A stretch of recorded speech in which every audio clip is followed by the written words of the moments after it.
in her Lifetime movie America premieres Saturday, February 28th at 9 p.m. And the best of the first season of The Rosie O'Donnell Show is out now on DVD, so go get it. So do you miss doing your talk show?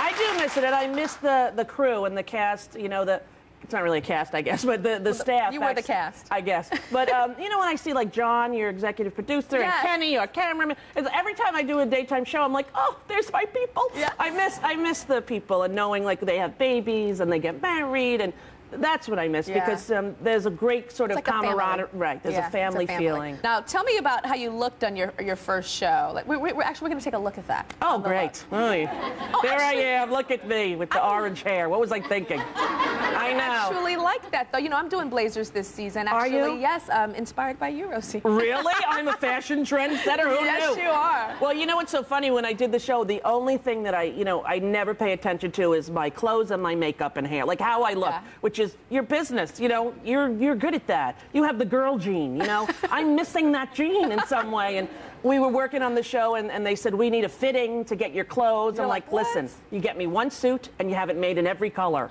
And now I look back and go, boy, that was bad. But at the time, I didn't think it, you know. I hate fittings like, oh, my God, my stylist is up. Oh, I cannot stand them. We made this, like, this bust of me so, like, they can fit on that. But then I lose weight and gain weight, so that doesn't work. Oh, God, I hate a fitting just like you, honey. I understand. Well, that is good to know, because I have this illusion that all of you girly, gorgeous model girls love it, you know? Hell no. Oh, no, it's like my worst thing, hair, makeup, and clothes. I'm like, ugh. If I could wear sweats every day and just a bandana, I'd be happy, you know? Tell me how you felt when you, like, right before you walked out on the stage of that very first show. Were you nervous? Were you, what were you feeling? From doing so many years of stand-up, I started doing stand-up when I was like 16 years old. So by the time I did that show, I was 35. I had almost 20 years experience in front of a live audience.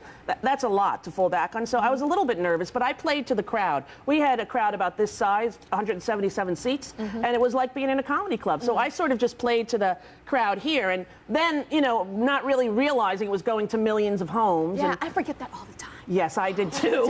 I think I'm just talking to y'all. Right, just whatever, say whatever you... Right. And then, you know, my life sort of changed dramatically in a week. You know, it was like I went from sort of being known and doing movies to where I would be in the mall and people would go, is that Rosie O'Donnell? You know, to being in the mall like, Rosie! You know, I was like, hey, why are you screaming? You know? And I remember being at a restaurant with some friends who were all big famous movie stars, and, you know, people would come over to me and tap me and go, can you believe you're having dinner with Tom Hanks? And I'm like, I know, it's hard to believe, get the hell out of here. You know, I'm like the easy pass. You know, people think, oh, there's Rosie, I'll get in there, you know. Who's the most famous person in your cell phone? Madonna. Madonna? Madonna. She's the most famous person, period, I think. She is. Right?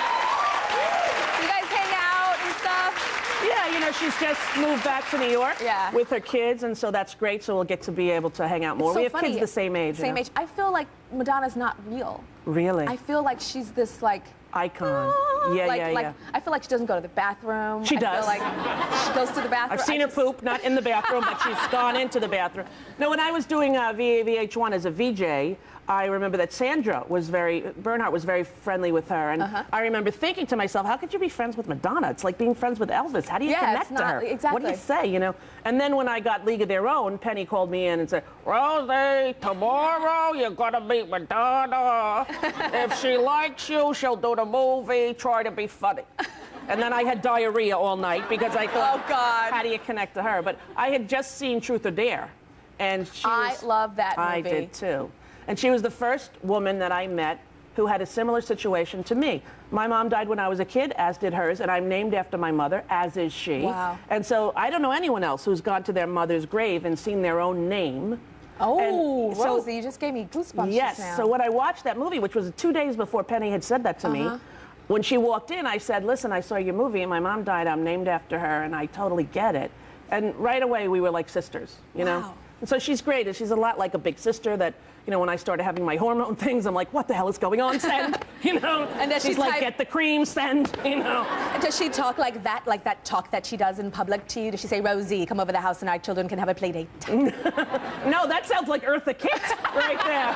Catwoman, perfect. No, she doesn't really, you know? I think that when you're in the public eye to the level that she is, like that kind of stardom is like once a decade or once a generation. Yeah, it is. I think that it was interesting for me to do my first film with her because I got a taste of what it was like. It was almost like, you know, God saying, if you are successful, this is what will happen, and get ready, because, you know, I'd be in the elevator with her. We were doing that movie. She had black hair for the movie, and people would say right to her face, you know, I like your hair better blonde.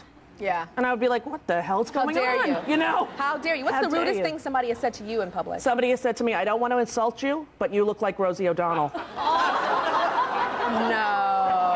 I'm like, that's a double insult because I'm her!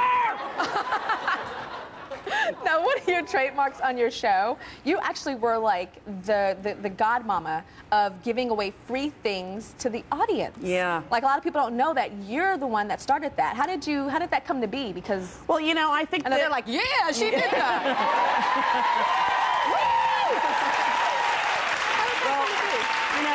Kids, we grew up on Long Island. We didn't have a mom. It was kind of a tough situation. And I remember one night my brother Danny called up WBLI radio station and he won a Bread CD. Remember that group Bread? You're too young. I have no idea I what you're talking about. found a diary underneath the tree. Remember this song? No. Okay, well, it's an old, from the early 70s. Okay. And he won this thing, and we could not believe it. And we all got in the car and went to the radio station to pick up the record. And I remember thinking, oh, my God, to win a record, you know? So then I got on my show, and I said to the Warner Brothers, the people who do your show, I said, well, I'd like to give away free stuff. They were like, what do you mean? I'm like, I don't know, can we have T-shirts or... And so it started off small, and then it all got kicked off with Elmo, Tickle Me Elmo. My son was a newborn, he was almost a year, actually, and I got one at home in the store. I bought it, and he loved it. He would make it laugh, and he would lay on top of it and then laugh as it was jiggling him. And so I talked about it, and then they started selling. And then Fisher-Price called up and said, I can't believe you keep talking about it. We're going to give you $5 for each one sold.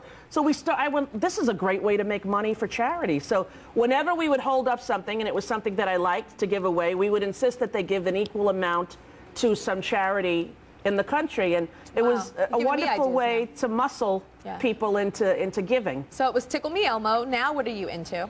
Now I'm into a new toy called the Monies. Have you heard of this? I have not heard of a money. Okay, there's a company called Kid Robot, and it's this guy who was a child hacker when he was 16. He went to college. He's a genius. He's in his 40s. And my agent gave me this doll for Christmas. It's a white doll. It comes just this shape, pure white. And it comes with a marker. And then you can design it any way you want. It's $10, and in the box also is an accessory. So like Cracker Jacks, when you open up, you don't know what you're going to get. Yeah. You could get a cell phone, you could get a hat, you could get shoes for him, and you draw it any way you want. Well, I became obsessed at Christmas. I probably have done 200 of these things. I drew this one on the way here in the car. No kidding. Wait, you drew all that on Yeah, I drew it, and then I signed it on the bottom. Dang, Rosie, you're very talented. Oh, thank you, Tyra. I have a lot of time to color. No, That's look what at it that. No, Rosie, that looks like a computer did it. You know? Really? Like, it looks like... No, that's me in the car with a Sharpie, like this, you know. And so then my friends said, well, why don't you sell them? I was like, where? So I went on this website, Etsy, and I put it up, and we're selling them for like $2.50 each. And then all the money goes to the new school that I just opened here in New York to help kids, underprivileged kids, study musical theater and learn about life and love. And so it's a great, great toy. And I met the owner guy, and I said, I think this is the best toy because, you know, with your kids today, everybody's online, right? Everybody's, you know, distracted by videos and DVDs, and what every parent wants is to connect to their kids, especially to get them through the hard years. And you buy one of these, it's $10. You get two for $20. Sit down at your table, give one to your kid, and you start doing one, I guarantee 2 hours of communication. And at the end, you know, you end up talking about what you're doing. They tell you a little bit what's going on in school. I think this is the best parenting toy that's out on the market now. And you have it, you're going to give it to them? Oh, why not? You can all take one of them home. Here, that's for you. Thank you. I have one. Rosie gave me this one. I'm not putting it on eBay. All right. Now, Rosie, also your new DVD of your show. Yes. Of all the best of the Rosie O'Donnell show. Right. What happened was, you know, people were saying, why don't you do a best of? And since it was live, it was hard. Like, I don't really remember. You know, a lot of shows are in reruns, but ours was never able to rerun because it was live, and there were some issues with clearances and whatnot. But Warner Brothers got together, and they picked the best of, and they sat me down in a studio, and they had a screen behind me, and they just played random clips. and had me talk about it. And it was very, very wild to see yourself, you know, 10 years later or 10 years earlier, talking about what was real and important to you then. And I like, it was the first time I'd seen it. Because you have to remember, a live show, that you never get to watch it. I did it, and then it was gone, and it never repeated. So a lot of them I had never seen. Yeah. And you have something special for the audience as well with that. We have one of those, too, for you. There you go.